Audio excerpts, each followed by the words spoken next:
At the landslide rescue site, Buddy, the award-winning search dog I raised from a pup, found every trapped survivor. But during the evacuation, a secondary collapse occurred. Steve's apprentice, Susie, got pinned on the edge of the collapsing slope, half her body dangling over the cliff. Crying, she shouted to Steve, "Captain, I wish there were no Maya in our next life. I wish we could be together out in the open." The radio channel went dead silent. Ignoring everyone's warnings, Steve scrambled up the unstable rocks like a madman, risking his life to pull her to safety. Even after evacuating the danger zone, Susie clung to him, refusing to let go. Steve frowned as he tried to explain. "Maya, Susie is just terrified. She is talking nonsense. You are a senior officer. Do not hold it against a young girl." Then he took Buddy's leash from my hand and passed it to Susie. "Did you not always want to be his handler? Now he is yours." Susie took the leash cautiously. "But won't Maya be upset?" I looked at the young girl I had pulled from the rubble 3 years ago. I brought her onto the team, taught her how to train dogs, and listened to her call me mentor. But I never imagined she wanted my fiancé and my dog. Whatever. The doctor said my illness could not wait any longer. If you want them, take them. I used every ounce of my strength to swallow the blood rising in my throat. I turned and walked toward the medical tent to take my medication. Seeing me leave, Buddy instantly panicked. He violently jerked his leash out of Susie's hand and bolted toward me. Susie chased after him. "Maya, are you okay?" Buddy suddenly spun around, baring his teeth at Susie and letting out a menacing bark. It looked like he was going to lunge and bite her in the next second. Susie stumbled backward in fear, her eyes immediately filling with tears. Steve arrived just in time. Instinctively, he pulled Susie behind him and shouted at Buddy, "Potty, sit." Buddy did not back down. He stayed firmly planted in front of me, glaring at Susie. Steve's face darkened. "Maya, control your dog. Susie was just checking on you. Did you seriously let Buddy scare her just to humiliate her?" My voice was a little hoarse. "I did not." Steve let out a cold laugh. "You trained him. One look from you, and he knows exactly what to do." Susie tugged lightly at Steve's sleeve, her voice trembling. "Captain, let it go. Maya didn't mean it. Buddy is just too loyal to her."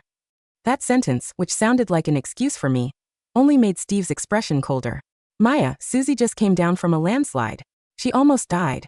Do you really have to be this petty right now?" I did not answer. I was afraid that if I opened my mouth, I would spit up blood. After the rescue operation ended, the team pulled back to camp. What happened over the radio channel spread quickly. Someone leaked her exact words into the local volunteer rescue group chat. "Captain, I hope in our next life there is no Maya. I hope we can be together out in the open." The chat group exploded with gossip. Was Susie not crossing a massive line with that? What exactly is going on between Captain Steve and her? Wait, isn't Maya the captain's fiancée? Someone even posted a photo from the scene. In the picture, Susie was curled up in Steve's arms. Buddy stood in front of me, in a highly defensive posture against them. Someone in the group commented, "Even the dog knows how to protect his real owner, but the man, yikes." When that comment reached Susie, she cried so hard she almost hyperventilated. When Steve came to find me, I was taking my pills. Just as the medicine hit my tongue, he pushed the door open. I hurriedly hid the pill bottle in my sleeve. Steve saw the movement but completely ignored it. He went straight to interrogating me. "Did you tell someone to leak the radio audio?" I froze. He scoffed coldly and kept going. "Maya, I know how calculated you are. You know exactly how to manipulate public opinion. You do not cry or make a scene, but this silent treatment is far more vicious." A bitter taste flooded the back of my throat. Before I could even speak, Susie's soft voice came from the doorway. "Captain." Steve turned around immediately. Susie stood by the door, her eyes red. "Buddy will not come with me." Steve's face grew even darker. He turned and walked out, trying to pull Buddy away. But Buddy dug his paws into the floor frame, refusing to move, keeping his eyes locked on me. Steve spun around and roared at me. "Maya, what the hell have you taught this dog? He is a search and rescue K9, not a tool for your petty jealousy. Get over here and tell him you do not want him anymore." He reached out and yanked my arm. I was already in so much pain I could barely stand. The sudden pull made me lose my balance, and my abdomen crashed hard against the edge of the desk. An explosive, agonizing pain ripped through my stomach. My vision went completely black for a second. Buddy struggled violently and barked loudly at Steve. Steve's expression turned furious. "Look at him. Now he is growling at me. Are you happy now, Maya?" Fighting through the blinding pain, I weakly commanded, "Buddy down." Buddy stopped, but his eyes were filled with deep anxiety. It was as if he knew how much pain I was in. Steve shoved the leash back into Susie's hands. "Take him." Susie gripped the leash, took a few steps toward me, and said softly, "Maya, do not worry. Buddy will get used to me eventually. Just like the captain did." I jerked my head up to look at her. Buddy instantly bristled, the hair on his back standing up as he growled at her again. Steve didn't hear what Susie said, but he saw Buddy's reaction. He immediately pulled Susie behind him again. Maya, Buddy is a working K9, not your personal weapon. Do you want an aggression record in this decorated dog's file? I opened my mouth, but no words came out. The next day, the video of Buddy aggressively protecting me from Susie was posted on a local forum. Within the rescue community, the public opinion completely flipped. Look, even if Susie has no shame and her relationship with Steve is shady, Maya should not use a decorated K9 as leverage, right? Cancel Maya. A rescue dog's job is to save lives, not attack people. Exactly. Using a dog to attack someone just to keep a fiancé is taking it way too far. I did not defend myself because none of it mattered anymore.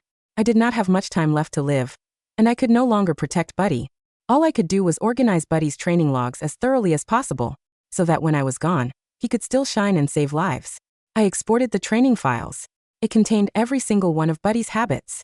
Before Buddy executed a search command, he always looked back to make sure I was there. Buddy was terrified of thunderstorms. On stormy nights, someone had to hold him while he slept. After every mission, he had to smell my hand first. He would only eat once he confirmed I was not injured. When I handed the file to Susie, she bit her lip gently. Maya, are you really giving Buddy to me? I looked at her and asked, is this not what you have always wanted? She lowered her voice. The captain said Buddy only listens to you. As long as you do not truly let go, he will never accept me. Maya, you are already this sick. Why will you not just let go? You cannot expect him to just waste away beside you, right? I froze. Susie immediately put on a panicked expression. I did not mean it like that. I am just worried about Buddy. And the captain, he cannot be dragged down by you forever. I stared directly into her eyes. You knew I was sick? Susie's eyes darted away shiftily. You look terrible. Anyone can tell. Anyone can tell? But Steve never noticed. I looked at her face, remembering 3 years ago. Back then, Susie's village was buried under a mudslide. When our rescue team arrived, she was the only survivor. The young girl was sobbing hysterically in the mud. My heart broke for her, so I brought her onto the team. After that day, she started calling me her mentor. She helped me bathe Buddy, and she would sneak him extra treats. After every training session, she would chase after me with a notebook, asking, Maya, why did Buddy look back at you just now? Maya, is it true that a rescue dog only bonds with one handler? Maya, do you think I can train an incredible dog like Buddy one day? I always answered, yes. But slowly, the things she asked began to change. Maya, does the captain only listen to you? Maya, if Buddy goes on a mission with me, will he look back at me too? Maya, if one day I am good enough to stand beside the captain, will people stop calling me the pathetic orphan you dragged out of the mud? Back then, I just thought she suffered from low self-esteem, so I comforted her over and over. Susie, you are doing great. You will find your own path. But now I finally understood. She did not want her own path. She wanted mine. I looked at her and spoke slowly. Susie, do you think that just because I saved your life, I owe you everything? My dog, my fiancé, my career, the rest of my life. Do I have to hand it all over to you? Tears spilled from Susie's eyes. Maya, that is not what I meant. Right at that moment, Steve walked into the room. Seeing Susie crying, his face darkened instantly. Maya, you are unbelievable. I looked at him and nodded. Steve, you are unbelievable too. That night, I was jolted awake by a stabbing, twisting pain in my abdomen. I did not know when Buddy had sneaked back in, but he was lying by my bed. He rested his head near me and looked up with sad eyes. I stroked his head, my voice extremely hoarse. Buddy, was I just too stupid? I brought her onto the team. I taught her how to take care of you. Buddy, I do not want to leave you, but I am dying. Footsteps approached from the hallway. Susie pushed the door open. Maya, Buddy went missing. When she saw Buddy lying by my bed, her eyes instantly turned red. Why did he come back to you? Why will you not just let go? Buddy stood up, placing his body firmly between her and the bed. Steve walked in right behind Susie. Seeing the scene, his expression turned freezing cold. Maya, are you having Buddy intimidate her again? He pulled Susie behind him defensively. When did you become this vicious? I looked at him, suddenly too exhausted to even explain. Buddy blocking Susie was not a command I gave. It was because I was running a severe fever. It was because I smelled like sickness, and it made him anxious. But Steve could not see any of that. During the last rescue operation, Buddy's performance was outstanding. Throughout his service career, he had officially located and saved exactly 100 people. The team decided to hold a commendation ceremony for him. Right before it started, Steve pulled me aside. I am putting Susie in the center today. She has been getting a lot of hate online lately. She needs some positive PR. You have received plenty of commendations already. Susie has nothing. Those 100 lives were people Buddy and I pulled from the rubble together, one by one. His first mission, I lay in the freezing rain with him for 8 hours. The first time he got injured, I carried him to the vet and stayed up all night watching over him. When he was scared of thunder, I held him to sleep. When he had to take bitter medicine, I coaxed him for hours. And now, with a single sentence, Susie has nothing. Steve was giving away all of Buddy's honors. I stayed silent for a long time. Finally, I nodded. Okay. At the ceremony, Steve stood dead center. Susie held Buddy's leash, standing right beside him. I stood off stage, at the very edge of the crowd. The other team members exchanged awkward glances. Buddy refused to sit still. He kept turning his head, looking for me. The photographer asked him to pose. Susie gave a quiet command. Buddy, sit. Buddy did not react at all. Steve shot a look at me. I understood what he meant. From the shadows off stage, I gave a subtle hand signal. Only then did Buddy sit. The camera shutter clicked. In the photo, Steve and Susie stood proudly beside Buddy. I was not in the frame. Susie took the microphone to give a speech. Thank you, Captain, and thank you, Maya. I know I still have a lot to learn. But I will work hard to take care of Buddy, and to take care of. She abruptly stopped. She almost said Steve's name. The entire venue fell silent for a fraction of a second. She quickly corrected herself. To take care of the team's missions. I stood off stage clapping. I clapped until my palms went numb. Once the photos of the transfer ceremony were posted online, the comment section exploded again. Where is Maya? Buddy gets honored, and his original handler is not even in the photo. They haven't even explained the radio incident yet, and the apprentice is already standing next to the captain? This isn't a K-9 transfer ceremony. This is a mistress coronation. Even the dog looks miserable. Susie had a complete breakdown and locked herself in her dorm room. Steve came to find me again, speaking to me with absolute authority. Maya, you need to release a public statement. Say that we broke up amicably, and Susie had nothing to do with it. Say that the K-9 transfer was your idea, and that you give her your blessing. I looked at him and asked quietly, when exactly did we break up amicably? Steve averted his eyes. Given the situation, do you really want this to get any uglier? I let out a weak laugh. Steve, am I the one making this ugly? His face darkened. Maya, Susie is getting so much hate. She is about to quit the team. What more do you want from her? She is the apprentice you pulled from the rubble yourself. Can you not just let her off the hook this once? I looked at him for a long time. Fine. I opened my laptop and started drafting the statement. Suddenly, Buddy bit down on my sleeve and yanked me backward. He was stopping me from typing. I patted his head. Buddy, drop it. Buddy refused to let go. Steve lost his temper. Buddy. He aggressively pulled Buddy away. I was already half kneeling to comfort him. When Steve forcefully yanked the dog, I lost my balance and slammed into the corner of the desk. A blinding pain shot through my abdomen. My vision went completely black. The pill bottle on the desk was knocked off, and my medical file crashed to the floor. Steve's immediate reaction was to scold me. Maya, that is enough. Can you stop putting on an act with Buddy? Susie rushed to the doorway. Maya, please do not do this. I know it hurts to lose Buddy. But you already agreed to give him to me. Why are you acting like this to force me to give him back? I wanted to speak, but a metallic, sweet taste flooded my throat. The next second, I could not hold it back anymore. Right in front of them, I vomited a mouthful of dark blood. The office went dead silent. Buddy broke free from Steve's grip, bolted to my side, and frantically nudged me with his head. He let out panicked, desperate whines. Steve froze completely. He bent down and picked up the fallen medical file. The official diagnosis report slid out. The paper in Steve's hands rustled, a thin, sharp sound in the absolute quiet of the office. I watched his eyes move across the page. I watched the color drain from his face, leaving his skin a sickly, hollow gray. His fingers began to tremble, the edges of my medical file crinkling under his sudden, desperate grip. Gastric adenocarcinoma, stage 4. Prognosis: 6 to 9 months with aggressive, palliative chemotherapy. Maya. Steve's voice was barely a whisper, a ragged, broken sound that didn't sound like the confident, commanding captain of the search and rescue team. Took a half step toward me, his hands reaching out. This is a mistake. Why didn't you tell me? Why didn't you say anything? Buddy let out a low, menacing growl. He didn't move from my side. His body was firmly planted between me and Steve, his head lowered, his teeth bared in a silent, lethal warning. He knew, with the primal instinct of an animal who had spent his entire life protecting me, that the man in front of us had caused the blood currently dripping from my lips. Susie stood in the doorway, her eyes darting from the blood on the floor to the paper in Steve's hand. For a split second, a flash of pure, calculating panic crossed her face before she quickly masked it with her usual delicate, tearful expression. Maya, You're sick? She sobbed, taking a step back as if my illness were contagious. Why did you keep it a secret? If we knew we would have, Captain wouldn't have. Shut up, Susie, I said.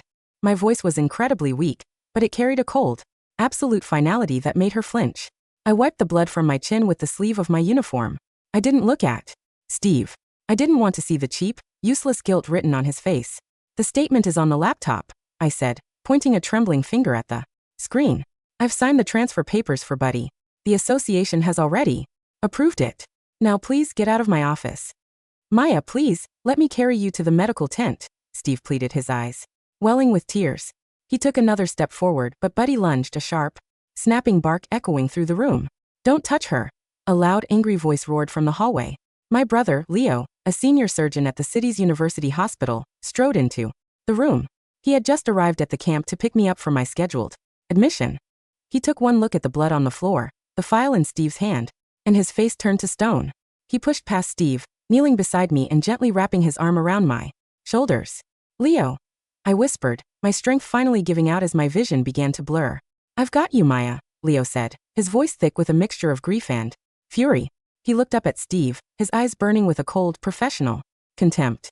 If my sister dies because of the physical stress your pathetic drama has put her through, Steve, I will make sure you spend the rest of your life answering for it in court. He lifted me in his arms. Buddy immediately followed, keeping his nose pressed against my hand, whining softly as Leo carried me out of the office and toward his car. Steve stood in the center of the room, holding the paper, watching us leave. Didn't chase after us. He couldn't. He was pinned to the floor by the crushing, suffocating weight of his own betrayal. I was admitted to the private oncology wing of the university hospital. The room was quiet, filled with the warm, golden light of the late afternoon sun. There were no sirens, no muddy uniforms, and no frantic radio channels. For the first time in 10 years, I lay in a clean, quiet bed, listening only to the steady rhythmic beep of the heart monitor. My father, a retired director of the National Rescue Association, sat by my bed. He had used his connections to ensure that my room was strictly off limits to anyone from the local rescue team. The surgery is scheduled for Tuesday, Maya, my father said, gently stroking my hand. Leo found a specialist who believes a partial gastrectomy, followed by localized immunotherapy, has a 50% chance of success. But you need to rest. Your mind must be quiet. I am quiet, Dad, I whispered. And it was the truth. The moment I walked out of that camp, the suffocating pressure in my chest had vanished. I didn't hate Steve. I didn't resent Susie. They were simply figures from a past life, a life I had already laid to rest. But while my world was peaceful, the rescue base was in a state of absolute chaos.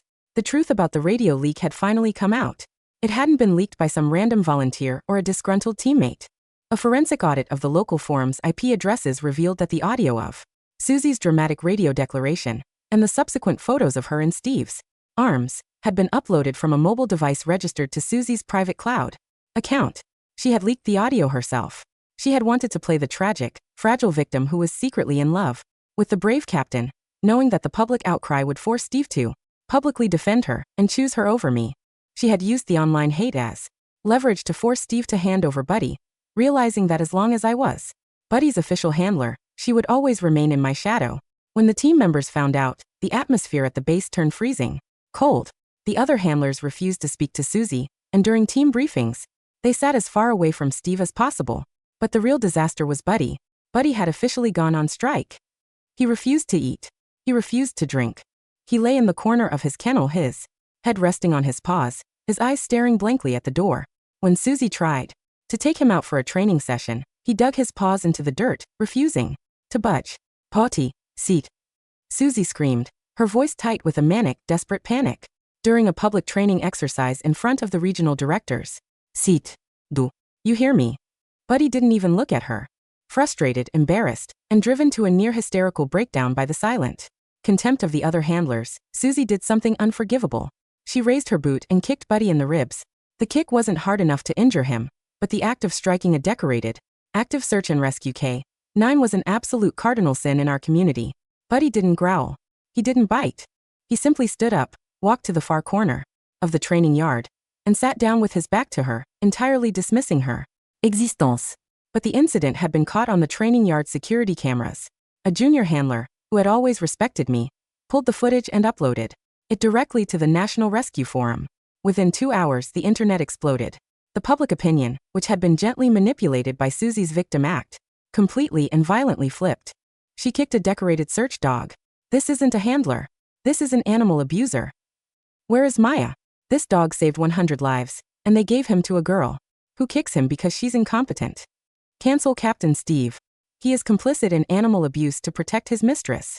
The National Rescue Association immediately suspended Steve's captaincy pending an official investigation. Susie's handler license was frozen, and a formal inquiry was launched into the operational safety of the local team. Steve's career, his reputation, and his life's work were turning to ash in a single afternoon. He went to Susie's dorm to confront her, only to find her throwing a hysterical tantrum, packing her bags, and screaming at him for not protecting her enough. I almost died in that landslide, Steve. She shrieked, her delicate, innocent face twisting into a mask of pure, ugly selfishness. And now my career is ruined because of that stupid dog. If you had just made Maya release that statement, none of this would have happened. It's all your fault. Steve looked at her, his mind finally, brutally clearing. He saw the petulant, greedy girl who had taken everything from the woman who had saved her life. He saw the incompetence, the lies, and the utter lack of genuine care for the dogs or the missions. And then he remembered Maya. He remembered the girl who had lain in the freezing rain with him for 8 hours during our first rescue.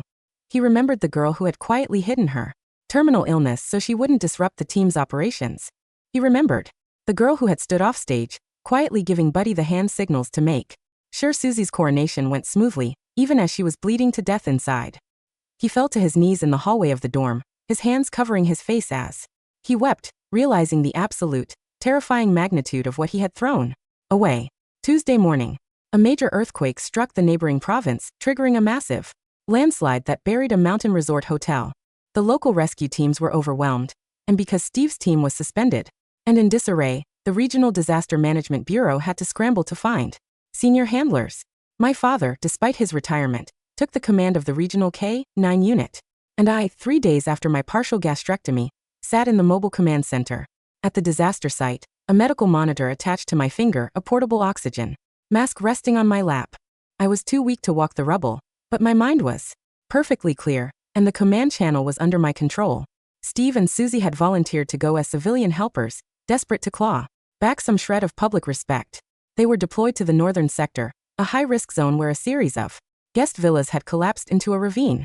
Susie held Buddy's leash, but she looked terrified, her knees shaking as the ground occasionally trembled from secondary aftershocks. Buddy, search, Susie commanded, her voice high and trembling over the radio channel. Buddy didn't move. He stood on the edge of a collapsed concrete slab, looking back toward the command trailers, his eyes filled with a deep searching anxiety. He was looking for me. Captain, Buddy is not cooperating. Susie cried into her radio, her voice laced with panic. The slope is unstable. We need to pull back. Stay there, Susie. Steve's voice came through the static, sounding ragged and exhausted. There are children trapped in the basement of Villa 3. We need Buddy's nose. I can't do it. He won't listen to me. Susie screamed. I picked up the radio microphone, my voice quiet, hoarse but carrying the clean, absolute authority of a veteran handler. Buddy, I said. The radio channel went dead silent. At the rescue site, Buddy's ears instantly perked up.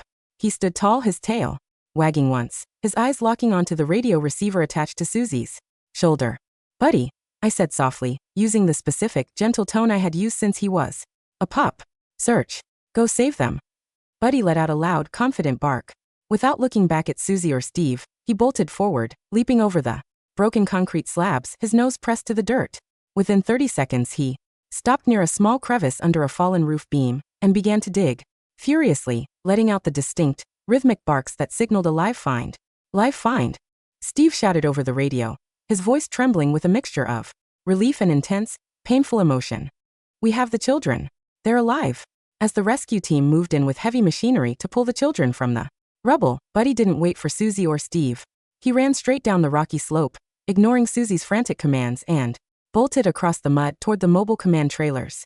He ran up the metal steps of the trailer, pushed the door open with his nose, and threw himself beside my chair. He rested his head on my lap, let out a long, quiet sigh, and closed his eyes, his body trembling slightly with exhaustion. I patted his head, my tears finally spilling over my lashes. Good boy, Buddy, I whispered, my voice thick with emotion. You did great. Steve walked into the command trailer a few minutes later, covered in mud and sweat. He stood near the door, staring at us, at the search dog who would only save lives for me, and at the woman who had survived the ruins of his betrayal. Maya, he said, his voice cracked and broken. He fell to his knees by my chair, his hand reaching out to touch the hem of my blanket, his eyes filled with a dark, bottomless abyss of regret. I'm sorry. I'm so sorry. I'll quit the team. I'll leave the city. Just, please, let me help you with your recovery. Let me take care of you. I looked down at him, and for the first time in 10 years, I realized how incredibly small he was. He was a man who had sacrificed his professional integrity, his fiancée, and his own honor for a hollow, cheap illusion of love. Steve, I said, my voice calm, polite, and entirely empty. The doctor said my surgery was a complete success. The tumor is gone, and I have a long, healthy life ahead of me. I patted Buddy's head. But that life has absolutely nothing to do with you. I looked at my father. Dad, please have the security escort Mr. Steve out. He is disrupting the post-mission briefing. Steve's eyes widened in pure, agonizing shock. He tried to speak, to beg, but my father's security team immediately moved in, pinning his arms and dragging him out of the trailer. He didn't fight them. He simply looked at me, his face a messy mix of tears and ruin, realizing that he had spent his entire life chasing a shadow, only to realize he had thrown away the sun. 6 months later, the National Rescue Association officially revoked Susie's handler license permanently and stripped Steve of his captaincy, blacklisting them both from ever participating in active rescue operations again. Susie left the city in disgrace, and Steve took a low-level, administrative job at a private security firm, his days of being the heroic captain of the K-9 unit gone forever. The morning sun was shining brightly over the wide, green training field of the National K-9 Academy. I stood near the wooden hurdles, wearing my senior director's uniform. My skin was glowing, my body felt light and healthy, and the scars of the surgery had faded to faint silver lines. Buddy sat beside me, his fur clean and glossy, his eyes bright with intelligence, as he watched the new class of junior handlers training their pups. Director Maya, a young apprentice, called out, running over with a notebook in her hand. The new search protocol is ready for your review. Thank you, Lily, I said with a smile, taking the clipboard from her. Buddy let out a loud, happy bark, nudging my hand with his nose. I knelt down, wrapped my arms around his neck, and buried my face in his soft fur. Good boy, Buddy, I whispered, looking out toward the endless, beautiful horizon. Let's go home.